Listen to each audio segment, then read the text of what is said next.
The birds were the first creatures to start acting strange. The three realms had been quiet for many centuries. Empires rose and fell, and generations came and went. Aside from the natural progression of civilization, their world remained mostly uninterested in them. Then a bird from the Terralith realm fell from the sky. It was as if they'd forgotten how to use their wings. When darkness fell one night in the winter, every bird that left its tree became disoriented. By dawn, dozens of birds littered the earth. Most of the birds were dazed from their fall or unlucky enough to hit the ground at the wrong angle. By the third day, any survivors had learned to never fly again. The rest of the creatures began to exhibit their own strange behaviors in the following weeks.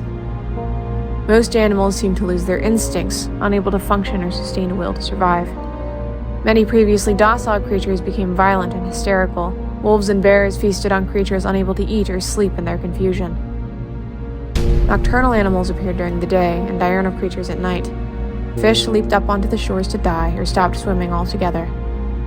The monsters that inhabited the Terralith roamed freely and began to gather in groups. The plants were not spared. Wildflowers became wilted and contained, while the weakest sprouts spread unnaturally quickly.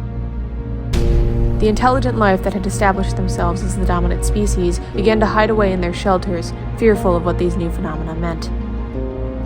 After months of worldwide upset, one star in the sky seemed to glow brighter and redder than the rest. The top scientists in the Terralith had a new variable to investigate. Just as they predicted, the other two worlds began to seep into the Terralith. The incendium came first.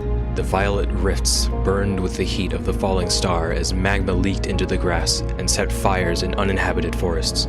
More portals appeared every day, inviting the burning heat and rot of the incendium into the world. The nullscape, which was said to be an empty world of void and stone, came next. The coldest areas of the Terralith, like the icy lands and the deepest caves, began to crawl with the void. Before long, the rifts would become large enough for the inhabitants of the realms to step between worlds after millennia of separation.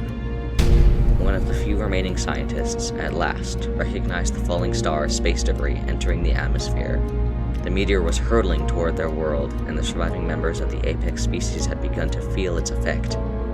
Members of the incendium and nullscape species began to intermingle with the survivors of the Terralith.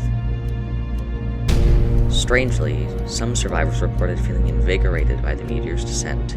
The heat brought them new strength and resolve, and they began to wake with a feeling of fulfillment in a warmer world. Even a few rare cold dwellers felt their bodies toughen and adapt to the swelling heat as if it were predestined that they would be allowed to survive the meteor's fall. Others would grow sicker and weaker, unable to use their abilities, suffering in the endless, sweltering heat. Many of the weakened survivors would seek shelter in caves in colder areas where the heat could not so easily claim them. The weakest would find their abilities completely stifled and rely heavily upon others to stay alive.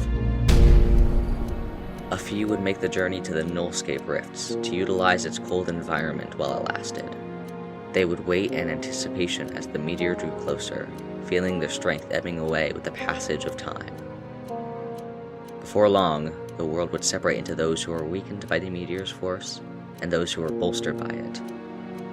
Soon, the meteor will collide with the Terralith and further devastate the balance of the three realms. What will they make of the pieces?